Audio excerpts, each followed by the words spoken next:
Episode 113 here on the Real Kyper at Noon Show. We are live streaming. Been a crazy week. We are putting to bed one of the crazier weeks we've had in quite some time. Pandemic or no pandemic.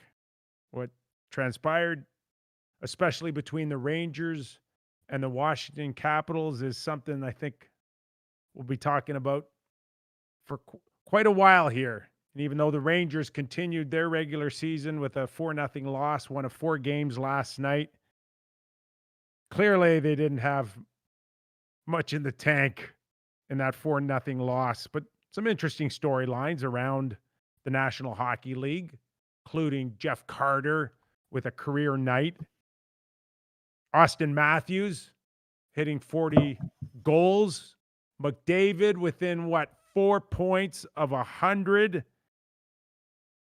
But yet we're still talking about what happened Wednesday night between the New York Rangers and the Washington Capitals. Of course, we did a show on Monday, and all hell broke loose a few hours after that. Or Wednesday, sorry. And we have yet to talk about this, especially with my partner in crime, Doug Maclean, who's sitting patiently. Got a lot to say about the Rangers situation. We'll go on the ice. We'll go off the ice. We'll go all over the place here on the Real Kyper at Noon show. So, Mac, what appeared as just another Wednesday show was anything but a few hours later. But we'll focus first and foremost on what happened Wednesday night on the ice before we go into anything deeper with the New York Rangers. But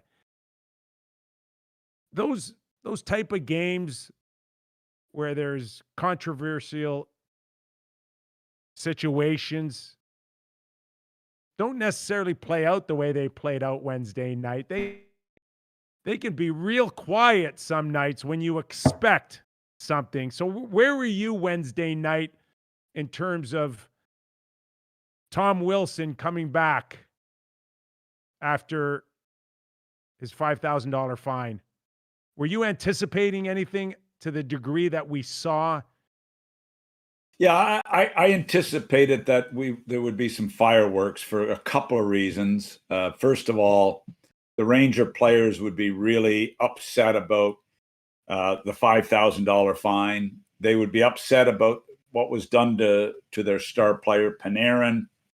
They'd be upset about being called by a lot of people soft and non-responsive.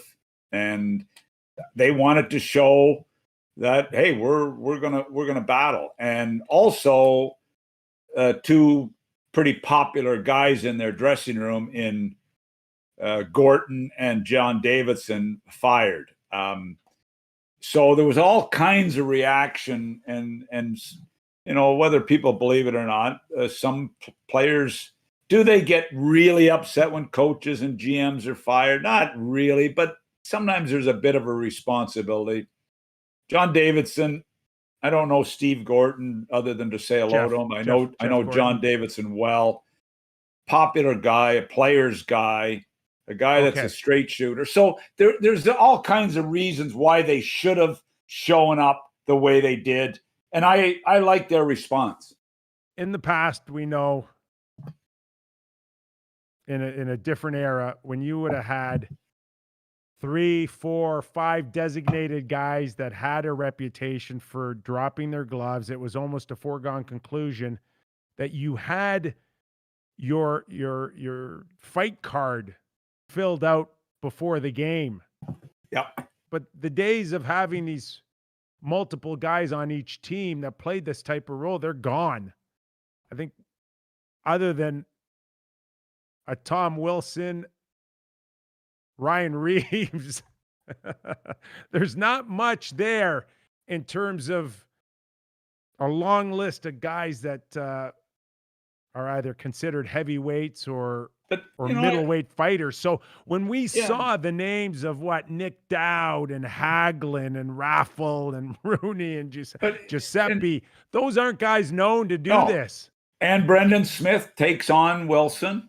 You know, so full marks. I don't care about fighting anymore. I don't care if they fight. I just think that they were a pissed off group, and they wanted to show they're going to stand up for a teammate, which I've talked about a lot on this show, and you've talked about forever, standing up for teammates. That was what the message was. Busnevich, I didn't like the cross check across the face to Mantha, but you know, that's what this boiled over into that. So full marks, and people say, we didn't like it. I don't like fighting. They were standing up for a teammate, is what it was, in my opinion. A teammate that is out because of the altercation. Yeah, I didn't like the cross check either by Busnevich, especially when you watch 5-6 of your teammates dropping their gloves. By the way, I got to tell you this. I saw a podcast the other day where they were ripping Wilson for the altercation, and they were showing the video of Wilson and Busnevich. They didn't show Panarin in the damn video, and they were talking like Busnevich was Panarin. And I'm thinking, boys, at least get the damn video right if you're going to talk about the incident. It was not a hockey podcast, but another one just basically ripping Wilson for going after Panarin. And it was actually Busnevich that he was with at that time in the video. Anyway, just a side note.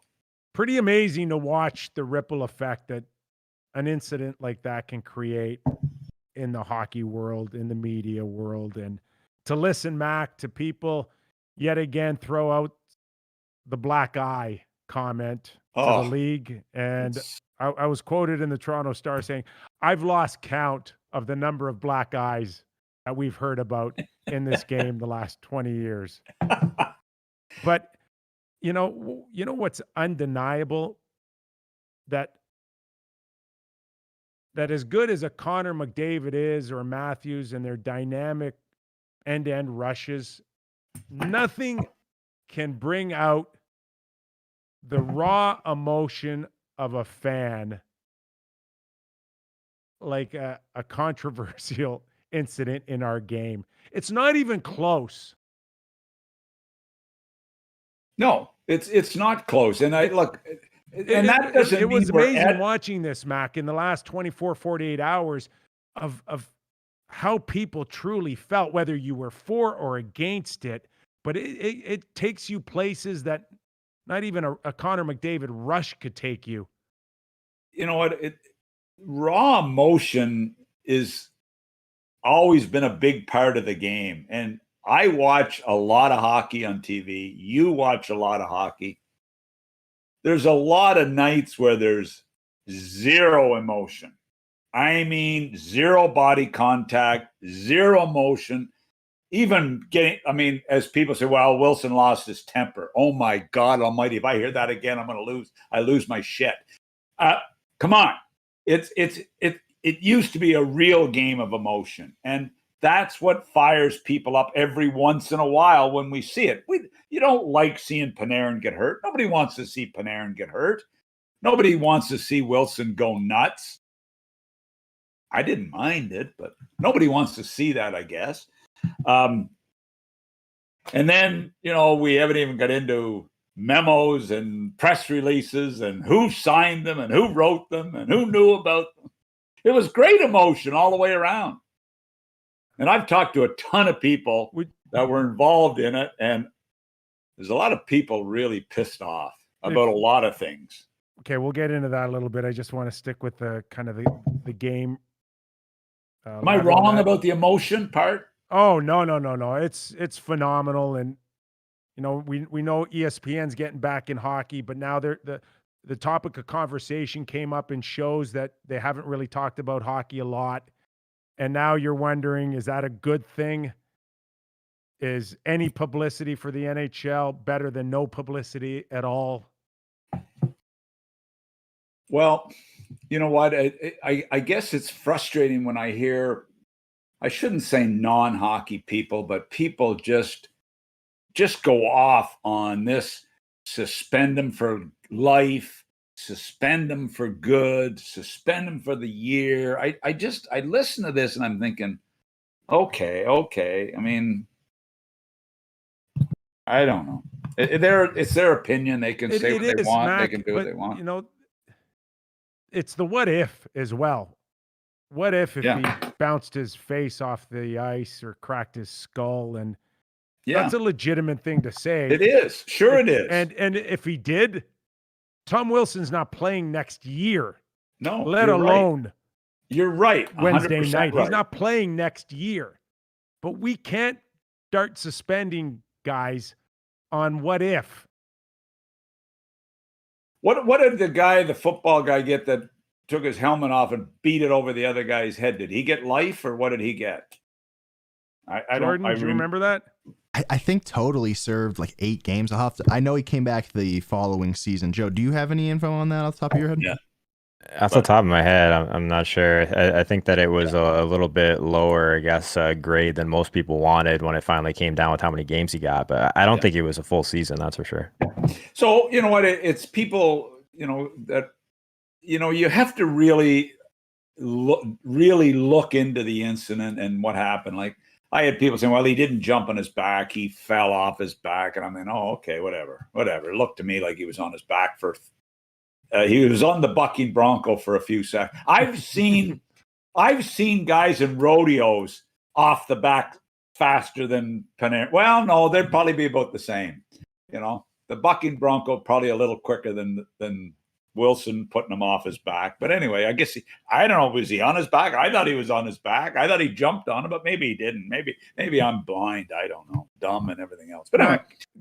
Going into the game, would you have been a little worried if you're Peter Laviolette that you have more to lose going into this game, including guys getting hurt, going into the playoffs against a team that's not making the playoffs? Because I gotta say, for the Washington Capitals, they weren't hiding. They all showed up, and Tom Wilson, Brendan Smith went right after him. There's no illusions about anything except now you gotta pay the fiddler, and then we see Tom Wilson leave halfway through.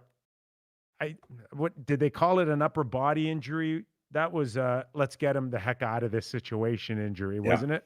I would say so. And you know what? I think that's to me, the Rangers showed up, and to me, the Capitals showed up. It's not, the Capitals, you really love those situations. I've been in a couple of them where, guys, I remember, and I've talked about this, when I brought up Shelley to fight Olawa, there was threats made, there was things made coming into the game. And I said, piss on this. I'm not doing this. I'm going to make sure we're ready for it, But, it's changed now. It's much more, I guess, I don't know what the word is. But anyway, I thought the Rangers showed up. I was proud of the way they showed up. And I thought I wasn't so proud of the Rangers last night when they didn't show up. But maybe they were exhausted. They had 7 shots on goal after 2 periods, and I think 4 of them were from center ice. But anyway, look, the Caps showed up. They knew that they had to go through this process, and I thought they did it fine. We talked a little bit about this, Mac, on Monday's show before all of this ever transpired, that it's just fighting is just nowhere near where it was in the past. And what really irks me the most out of all of this about people piping up and talking as if what we witnessed against the Rangers and Washington happens all the time, that this is just a horrific act that is constant. And I don't know if they've been paying attention the last little while, but Jordan, I know that we have a board here of where fighting has truly lied in our game the last 4 or 5 years. It's up on the screen now. Remarkable. Over 80%, Mac, of the games in the last 4 years, 80%, over 80, the last 3-4 years, have been non-fighting games. Games without a fight. Fight free. Gone. Disappeared. And that's where they always wanted it to go. Except I can recall Gary Bettman in meetings when it was like anti-fighting. Gary Bettman was steadfast to say the emotional part of the game can never leave. I'm paraphrasing. I'm not exact quotes, but he was adamant about getting the staged guy that plays 3 minutes a game out of the game. They all were. The whole group were. And there's nothing wrong with that. I didn't have a problem with that. I really didn't. But the emotional fight, I'm not sure they ever wanted that out of the game. And you know what? It's disappeared. It's disappeared because those guys have slowly lost their jobs. But I mean, I watched Zach McEwen and Nurse go at it last night in an emotional battle, you know? It was a doozy. It was a doozy. And I mean, but nobody wants to talk about that. Nobody's writing articles about how it's all but disappeared in our game. You get one incident and you want to kind of throw a blanket on the rest of the season. Right.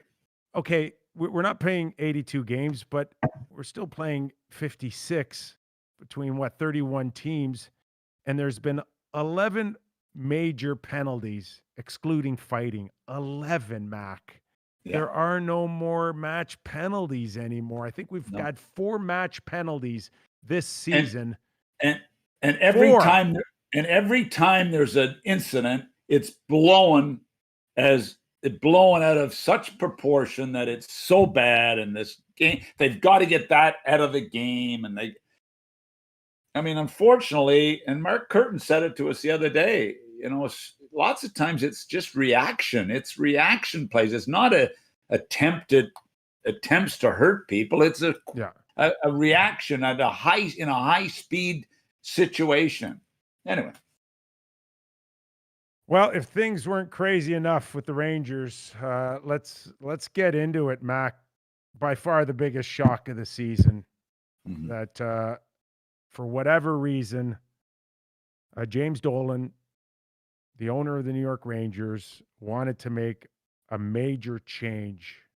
And it's one that there were rumblings behind the scenes, Mac, that we're finding out now. Certainly not any that came to light prior to this, that Dolan was having issues with Davidson and Gorton, or the direction that the hockey club was headed, but clearly he did, but nobody really got wind of it. So that's what made that decision so shocking. Well, it's kind of funny because first it was because JD and Gorton were against the press release. Well, then I found out shortly after that JD did not know anything about the press release. He did not know a thing, nor did Gorton. That they didn't know about it, so they didn't battle him on that. Well, I don't know what happened. Okay, but you know, it does make sense though, because why tell these guys when you know you're going to fire them anyways? Yeah, but that's fine. So then he wasn't happy with the rebuild. And then all of a sudden no, he was happy with the rebuild. It was now the culture that he wasn't happy with, and he wants a winning culture. So JD and Gorton were now fired because he wants a culture change, and he wants the president, the owner, and the president, and the GM, and the coaches, and the trainers, and the medical people, and the players to be all on the same page, a winning atmosphere. And that's James Dolan talking about that. And I'm thinking, I've watched this guy for 20 years, and I kind of get confused when he talks about those sorts of things. Doesn't every team want that? Everybody wants that. But I mean, I'm just thinking, like, who would have told James Dolan that? Well, where did this come from? So then I'm hearing, you know, Glenn Sather's back in the picture. I'm not sure Glenn Sather's always held the title of, I guess, special advisor to James Dolan, right?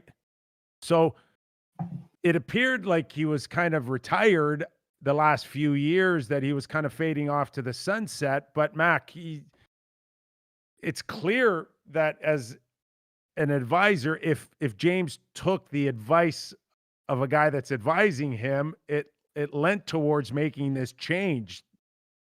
So the question is, where is the advice coming from? So look, Slats, I know he left and he had some medical things that he looked after. I saw him in the press release yesterday. He's got the new goatee. I thought it was John Shannon sitting at the podium, to be quite honest, with the goatee and the hairstyle. So it appears Slats look pretty good. He looked great, and I'm happy that he's healthy, whether it was a knee situation or hip. I'm not sure what it was, but he somebody told me this one, well, he never really left. He's always been there, but he's back. He moved back. He's back in New York. And so that doesn't matter. The number one thing is that I want to make the point here is that the owner can do whatever he wants. That's his prerogative. And he can take advice from whoever he wants to take advice from. But to me, you can't criticize this rebuild. You can't. I look at all the transactions that were made over the last few years to a team that's cupboard was bare. When Gorton took over this team, this cupboard was bare. After Slats had stepped down as GM and as Slats moved out as president, the cupboard was bare, and they made a decision they had to have a major rebuild. I don't know who was on board with that. I suspect Slats would have been, Dolan would have been, JD would have been, Gorton would have been. So now they do the rebuild, and I thought they did a solid job. Zibanejad trade was terrific. They drafted Trouba. Maybe they overpaid or signed Trouba. Maybe or traded for him. Maybe he was overpaid on his contract. The Panarin pickup was a direct JD situation. The goaltending, they did a nice job moving out Lundqvist and bringing in the young guy. They get Fox in a deal because he wants to be a Ranger, because the luxury of being in New York. Fox pickup, the trade with Boston with Nash and pick up Lindgren. I mean, look, there's a lot of really good things. The winning the lottery. Andre Miller at a come on, late pick in the first. So what happened here really to cause this? Now, Dolan, as I said, has every prerogative to do whatever he wants to do. So what I'm thinking, did Slats was the advisor? Is he feeling better, wants to come back? Did Dolan ask him to come back? I don't have a clue. That's the one thing I don't know. Did Slats want back in? Did Dolan want him back in? Doesn't matter. It's Dolan's prerogative. That's his call, and I can't criticize him for that. But the thing that, what really happened, we'll never know. Was there a major falling out and a lack of communication because of JD and Dolan? Did they have a falling out or not? Something happened here that we don't know. Something happened. And that's fine. The owner's prerogative is he can keep it wherever he wants, and same with JD. Yeah. The bottom line it was weird. The bottom line for Dolan is he didn't like the team.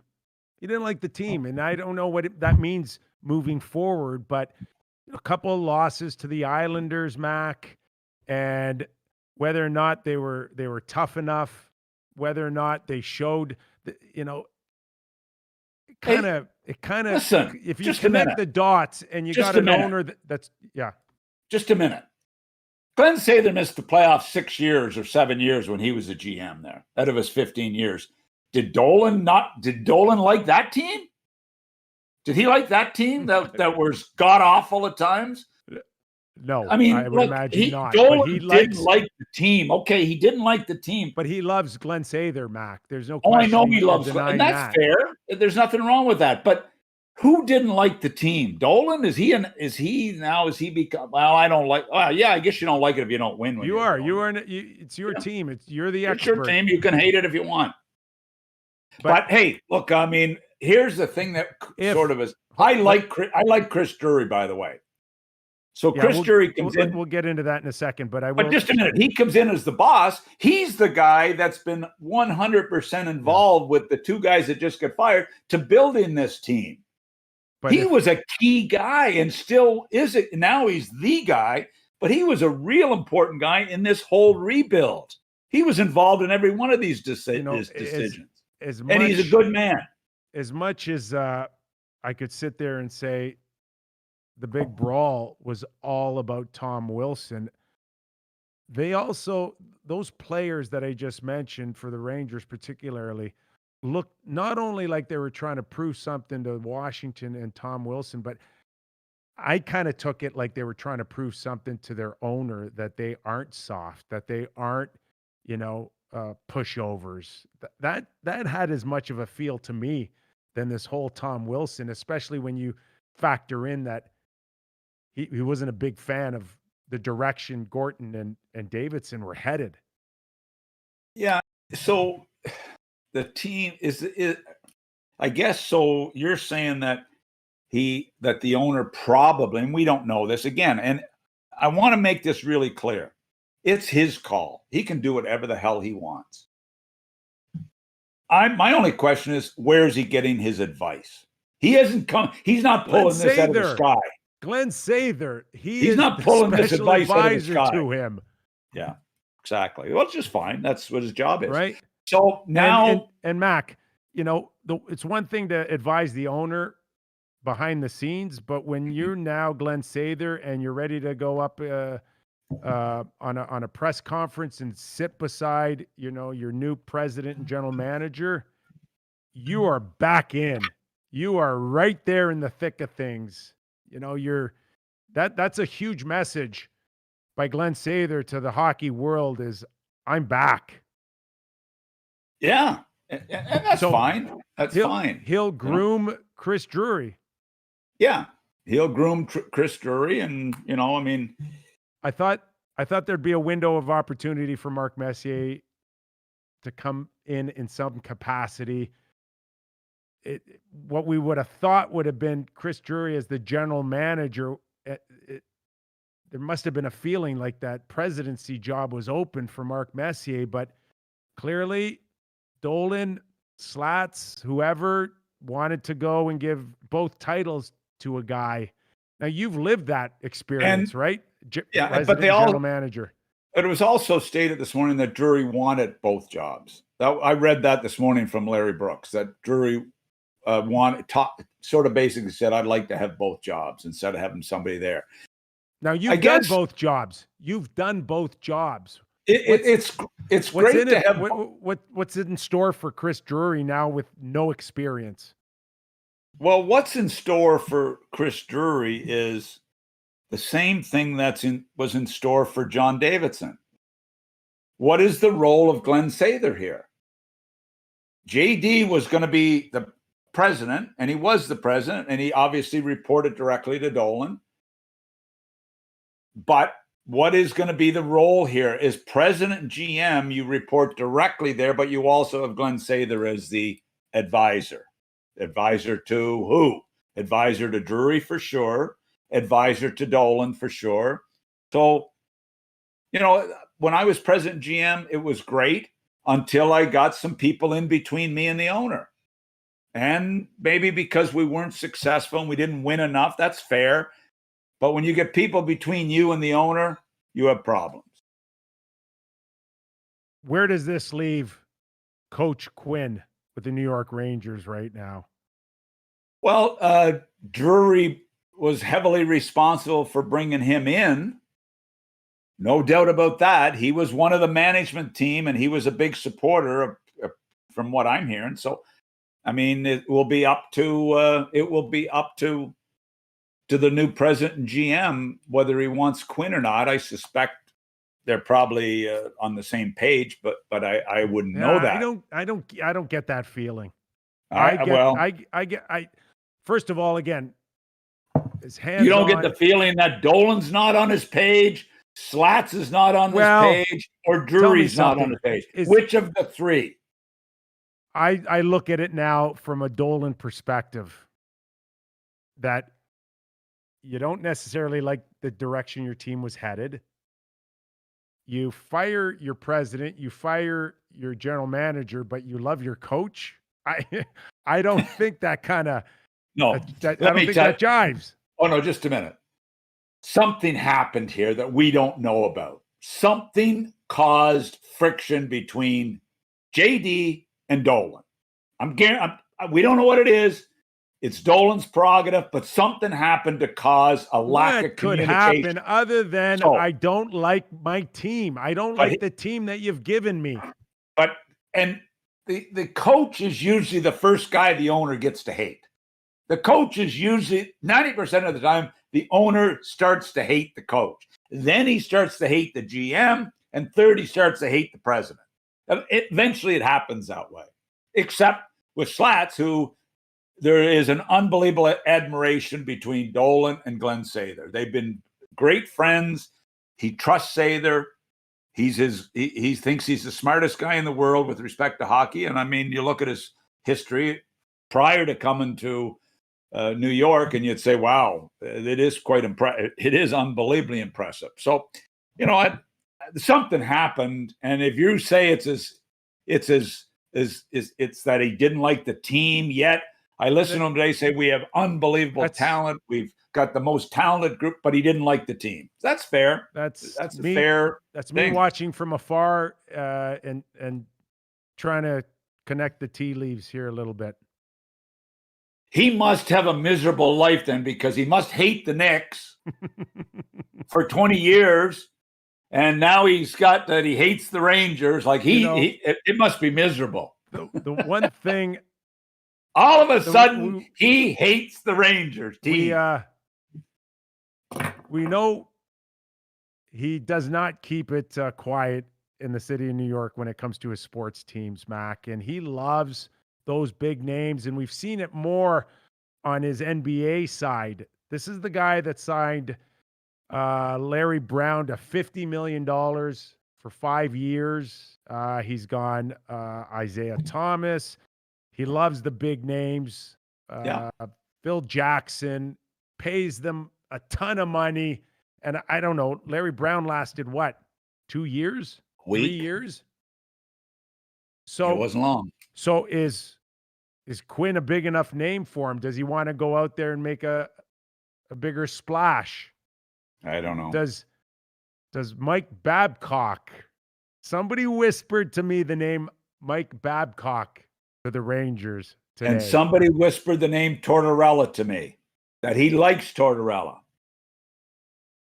So I mean, that would look kind of consistent for James Dolan, who hasn't minded big names, and if they don't get it done, out. Bring in the next one.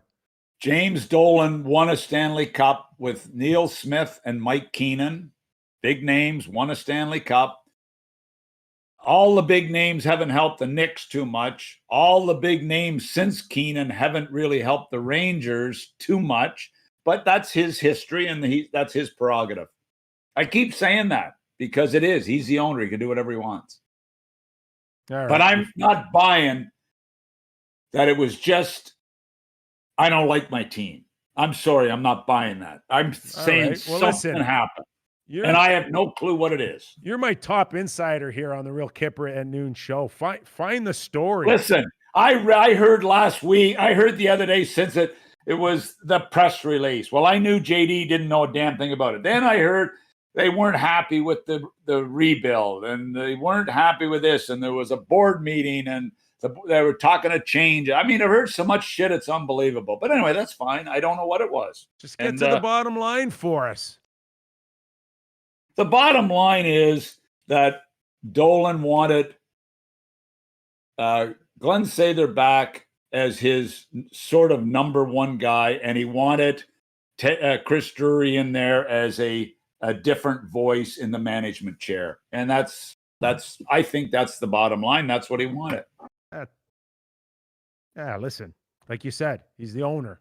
He can do what he wants. Do what he wants. Okay, enough on that. Do you want to talk a little bit about Thank God that's over with. Matthews and McDavid? 4 points shy of 100 Mac in a 50-game season. Quite remarkable. 40 goals for Austin Matthews.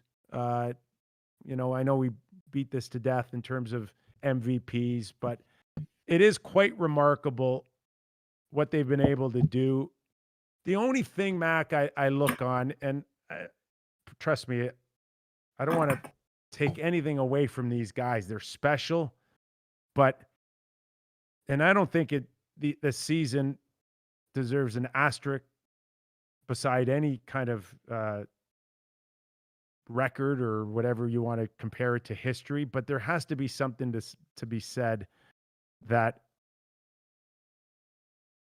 it would have been nice for a guy like Wayne Gretzky, maybe in the year, 85 or 86, when he scored 215 points, if he played half the season against some of the worst teams in the league. I think Connor McDavid has, 56 of his points against Calgary, Vancouver, and Ottawa, Mac. Bottom feeding teams, it should be at least noted, shouldn't it? Well, look, obviously both of them are unbelievable players. Unbelievable. And I love watching both of them play, and they bring something they bring such great excitement to the game that is damn hard to find a lot of nights, and they bring it. These two guys play hard, and they compete, and they're team guys, and they're leaders, and everything.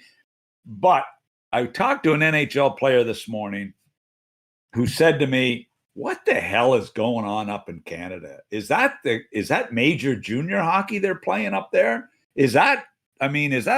What is it? It's wide open. It's scoring chances. It's goaltending. It's poor defense. They should not, Mac. I shouldn't question that they took advantage of some bad defense in the North Division, right? And some bad goaltending on a lot of nights. I mean, last night I watched 4 goals and 4 shots in the Edmonton-Vancouver game in the first period. But look, I still think we have to be careful not to take away from these two superstars. Take away from lots of guys. They have friggin' played hard. The point I want to make is they've taken advantage. Just under 60% of Matthews' goals and Connor's points have come off of Calgary, Vancouver, and Ottawa, and they ate them for lunch. Yep. And good on them.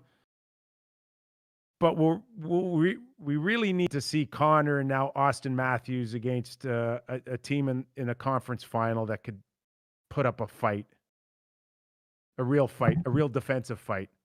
Yeah, the defense is going to change even with these. In the top 4 in the Canadian division. I mean, Montreal seem to have their hands full defending. Winnipeg's having their hands full defend. But in the playoffs, it's going to tighten up big time because players will go through the wall to make a play, defensively and offensively. It's going to change. Yeah. It'll be tougher. So I'm anxious to see that. I'm watching, the Pittsburgh, Boston, Islanders, Washington games. It's not easy to score. No. Carter gets 4 last night. Yeah, but a lot of nights it's not easy to score. And Islanders, just as an example, like Connor in 9 games versus Toronto only has 10 points. Yeah. So that's the best defense he's seen all season. Yeah. Again, Matthews, I think 23 of his 40 goals have come against Calgary, Vancouver, and Ottawa. Now he's been a little bit more consistent, spreading out his goals as well. But, it should get a lot tougher for them in a conference final. I just don't know what this regular season has really done them to prepare for the light of maybe a Minnesota Wild blue line, or now with Savard in Tampa Bay with, Hedman and that group with McDonough. They're good hockey clubs right now. I don't want to take that away, but it's hard to really know how good, after spending what is going to be 56 games in by far the weakest defensive division that we have maybe have seen in a long, long time. Well, I mean, we've seen it because we've seen so few teams making the playoffs, in Canada and advancing and so on. So it's been a tough year for the Canadian division, yet everybody was so excited about it. I mean, going into the season, I was pumped it up. excited I thought it was going to be as competitive. I did too. As we would have seen. And it just wasn't. With the exception of Ottawa, which was almost a 100% will miss the playoffs check mark. Right. And then you look at them a lot of nights because of Kachuk and some of their young kids. I mean, they battled. They were a competitive. They didn't give away games on a lot of nights. It started off ugly, but as the season progressed, they at least battled too. But it's been disappointing from an overall watchability in a lot of nights and competitiveness, top to bottom. It's been a disappointment. Wow. So the playoffs hopefully will David change and that. Matthews saved it. Marner, Draisaitl, they saved that division. You want to believe it. No Pettersson. The Vancouver lost their luster after a great finish last year. They saved the Canadian division with unbelievable characters, skill, and on and on. You can say whatever you want about the Canadian division, but Connor and Matthews did their part. All right, where do you want to? Let's go around the league a little bit. I mentioned Jeff Carter off the top of the show, Mac. 8 goals in 40 games for the LA Kings, and 8 goals in 13 games with the Pittsburgh Penguins. Well, first you got to say, executive of the year, Brian Burke, executive of the year. Well, I think Hexy probably knew Carter pretty well from his time in LA. So Hextall, and you can't say Hextall without saying Brian Burke. They made 2 moves, Mac, since they got there. I think the other one was Friedman. They picked up on waivers, Elliott? I think. Elliott? No, not Elliott. Oh. No. This guy knows how to skate. Oh, I thought it was with Elliott. No, the other Elliott that knows how to skate. Oh, okay. Or the other Friedman that knows how to skate. I think the Carter one was, you know what? You look at that line, and McCann has been good there. McCann has been good since he's come. I thought a few years, 4 or 5 years ago when he went to Pittsburgh, I thought, what's he going to be? Well, he's been a good player for them. That line of Carter and he and Goudreau, all of a sudden, Freddie Goudreau. All of a sudden, when you play this team and you've got Crosby coming at you, Malkin coming at you, McCann, Carter coming at you, with Letang's game is coming around. Dumoulin is a horse back there. A lot of nights for them. They're golden. I mean, I'm excited about the first round in this between Boston, Pittsburgh, Washington. If the Islanders can just get it going, and they'll be good in the playoffs, it's going to be a fun playoff to watch. Let me tell you, Barry Trotz is pissed at his Islanders. Yeah. He's not happy. I mean, they're really having a tough time scoring, which is frustrating, but they've had that in the past, but they find a way. Well, it's Pittsburgh. I'm ashamed to say, but I did not have them as good as they've shown. Malkin still needs to find another gear after missing 23 games. But Sid Crosby, Mac, he's buried this year, unfortunately, under McDavid and Matthews. But as good as we've seen him, Mac, you know what's interesting? I don't know if I read this or somebody told me that he hasn't won a regular season award that's voted on since 2014. Mm-hmm.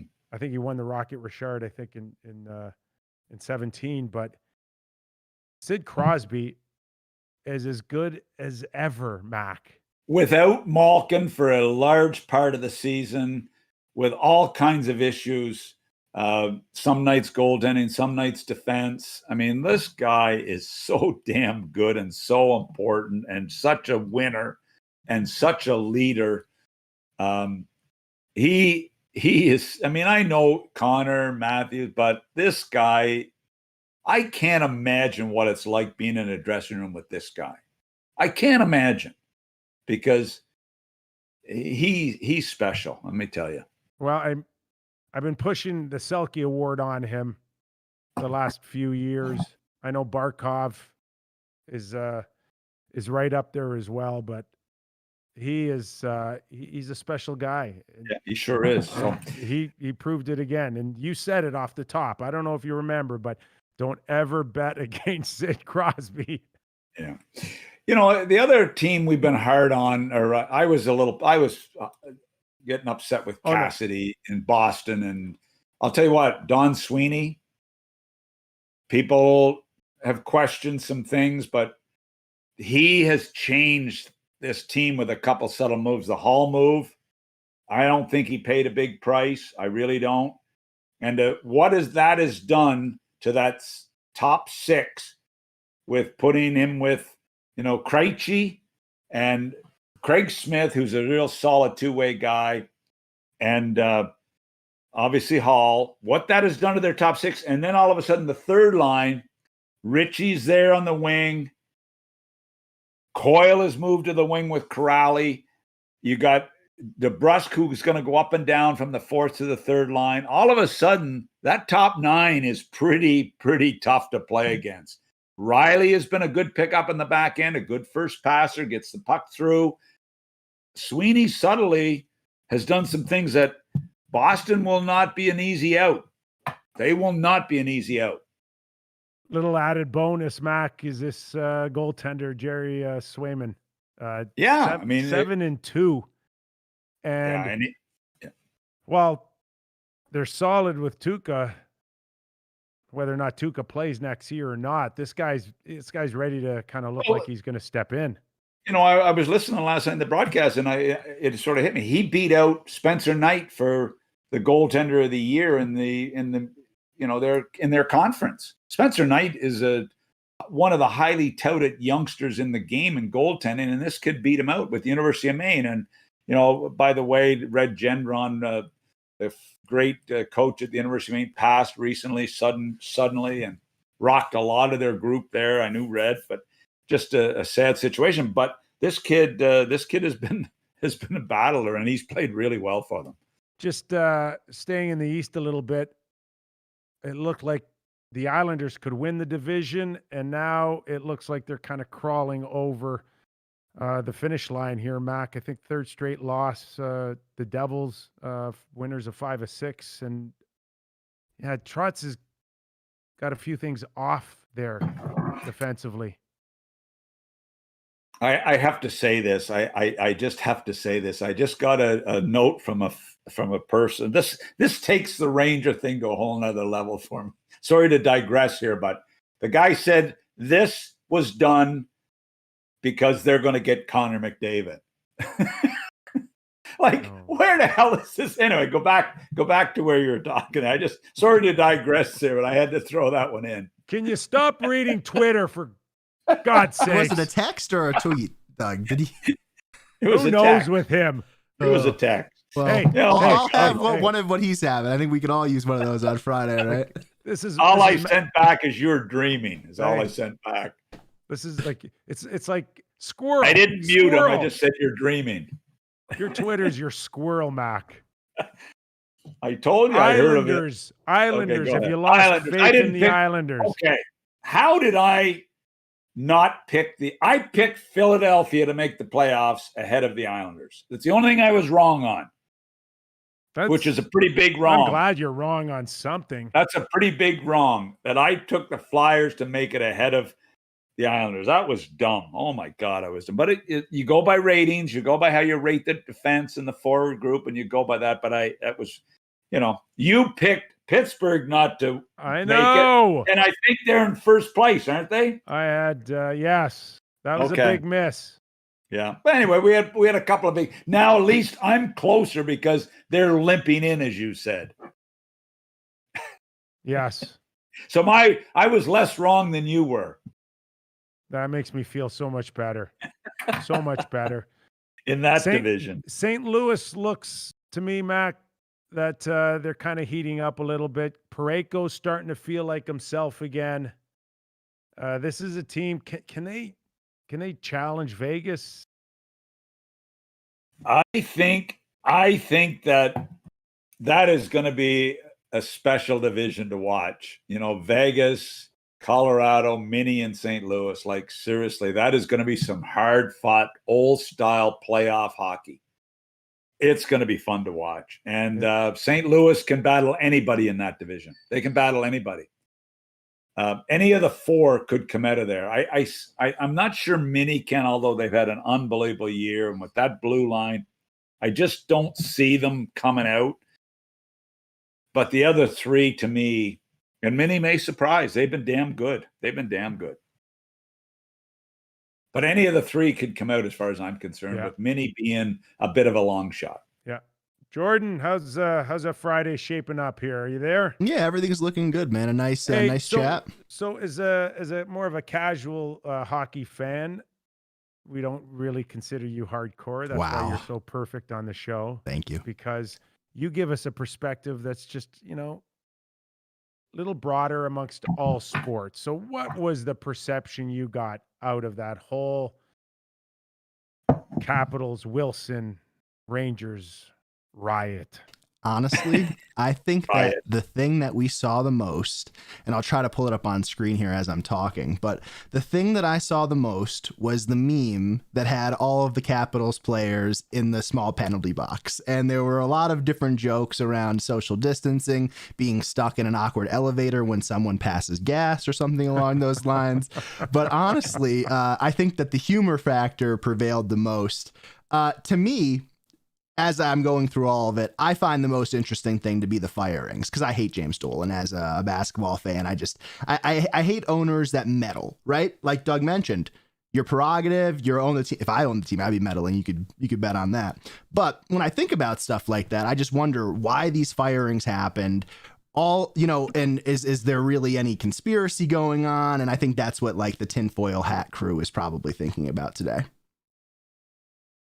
And just watching kind of the whether it's social media or radio or television, did you find the topic of conversation much hotter than typical around hockey? Do you consider it still a good thing that people are talking, or a bad thing? I think I side with you when we get these, these talking head first take ish like shows, and they only want to talk about hockey when it's something like that, where as I've been getting more into the sport over the past year and change, there are so many other things to highlight. I think one of the most impressive clips I've seen in the past year is just watching Nathan MacKinnon power around the ice and really show that different athleticism. They do that a lot with football. They do that a lot with basketball, crazy catches, crazy dunks, but there is a lot of athleticism to display in hockey. And I find that, especially with the mainstream shows, you don't hear them talking about it unless it is this black eye type stuff. And it will pass like all the rest of them. Speaking of gas in an elevator, it will pass. Yeah, it will pass. And like anything else, we'll get back to what's great about our game. Connor McDavid, Austin Matthews, all of it, right? McKinnon, the playoffs are coming. This will be a footnote like all the rest of them the last 15 or 20 years. And like we said, the bottom line is the game has been so cleaned up the last 4 or 5 years that I don't really believe that people have a legitimate argument to say how much this hurts the game moving forward. I just don't buy that. Just look at the stats. That's all you need to see to know how sanitized our game has become in the last few years.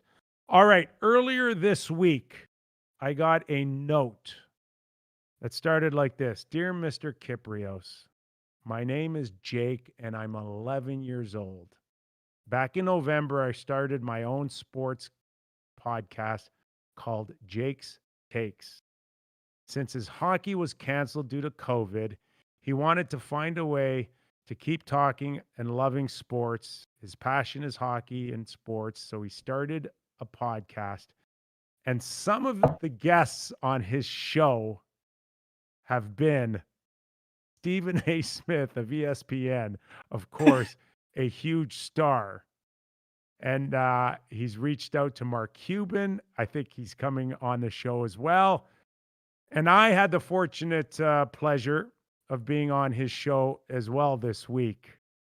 And I got to tell you, man, my world was rocked with this guy's passion, emotion, and his knowledge. So all you watching, when you finish watching our show today, click on Jake's Takes. Make sure you subscribe to him and have a listen. Now, I stole the clip off of our show earlier in the week. I want to play it. Jordan, do we have it? Yeah, I'm just playing it right now for everybody. Am I an easier guy to get along with than Doug? Low maintenance compared to him, right? Really low maintenance. I'm just kidding. I gotta put Doug to bed. I gotta feed him. I gotta read him a story. I'm too old for that. Doug's a legend, and you guys have that Matthew Smarter chemistry. Thanks for giving Wow, I like that at all. I like that a lot. Now, So shout out to Jake for that. As a fellow I love podcaster, I love Jake. And who am I, Marner or Matthews? who's ever better looking? So I don't know which one. I'll take Matthew's salary. I'll take Marner's for no problem. And I'll tell you what, So- respect to Jake. It's hard to do this stuff. It's hard to get That's great. started, and it's hard to reach out to people. When I was starting my podcasting stuff, I think one of my first episodes, I reached out to Will.i.am and Gwyneth Paltrow, and I got a response back. They ghosted me though. But yeah, you just got to shoot your shot. If you're out there trying to make some content, just do it and see what happens. Maybe you could And- grow up and be like Jake. And Jake has already done that, and I'm going to help him out, Mac. Would you send another? Yeah, You're that's going awesome. on. You're going on his show, Mac. Did you know Oh, that? good. No, I didn't, but that's great. Can you also reach out to Gwyneth Paltrow? Again, she's one of my favorites. I will. Get her on the Real Kyper at Noon show. Have you heard about her Or- company or- called Goop? It might not be a thing anymore, but or Sandra Bullock, or any of my Yeah, era. my era. Yeah. Well, they wouldn't like to hear that, would they? isn't your era no. like Sandra Day O'Connor? I don't even know who Sandra Day O'Connor is, to be honest. My era would probably be Cher. Okay. We'll focus on Jake's takes for you, but I'm going to get love you it. on his show, Mac. Okay. I love it. Yeah, it's great. All right. So what's on tap this the rest of the weekend here coming up? Well, we're getting ready. We're heading up back to Canada. Well, we're going to leave here in a week or so. So we're getting the RV loaded up and Ooh. down. Got to get it washed on Monday. Hey, Mercedes send me a note saying happy birthday, Doug, and we'll give you a free wash for your birthday. So I phoned them and I said, hey, about that free wash, because an RV is a pain in the ass to wash. Hey, let's not kid ourselves. So I phoned up Mercedes. I said, yeah, about that. Thanks for the happy birthday wish. And I'd like to bring my vehicle over on Monday morning to get it washed. They said, oh, let me look at it. Oh, you have a Sprinter. I said, yes, I have a Sprinter van. Okay, it'll be. So I've got it booked for Monday morning. They are going to find it when I get there that it's not just a Sprinter van. It's an RV. It's fair though, isn't it? If it's for free, it's for Mackie. That's your motto. One other golf note. I like to keep people up. I played Pine Tree. Played Pine Tree yesterday, which is the toughest course in South Florida. Oh man! And I thought, I was getting a little cocky with my golf game. I played like 55 rounds. I get a little cocky, so I show up there, run into Ray Shepard, who is a member there, and he's a scratch golfer. And we had a little chat. He said, hey, you got to get up and play with me something. I said, well, Ray, I'm going to try playing here. I need some work on my game if I'm going to play Pine Tree. Give me numbers. 52. I go in. The guy I'm playing with says, what's your handicap? I said, I'm 14 handicap. Oh, Did you break 100? So I had a 52 on the front and a 47 on the back for 99. Gretzky. Oh my God, it was tough. I think they told me there's 188 traps on the course, and I get in And a you few hit of them. them all. It was a frustrating round. I think I could be better. I think I could be the mid 90s, but oh man, it's a tough course. Anyway, it was fun. Good to see Ray Shepard. There's a guy, talk about a guy that had a set of hands. I love Shep. He was a cranky guy to coach, but oh my God, you love the guy. He was a big game player, boy. The hands Anyway, are good on the golf course, I bet there, eh? Oh, they ever. All right. Well, listen, you enjoy the rest of the weekend, okay? We'll get you ready for Monday's show. Thanks for doing this, Mac. Take care, man. All right, Doug Maclean out of Florida. Joe and Jordan, thank you so much for all of you watching this week. It was a fun week. Lots of passion, lots of emotion. We wouldn't expect anything less out of great hockey fans like all of you. I'm Nick Kypreos. Thanks for watching. Subscribe if you're a first-time watcher. Hit the like button. Leave us some comments, and we'll see you Monday.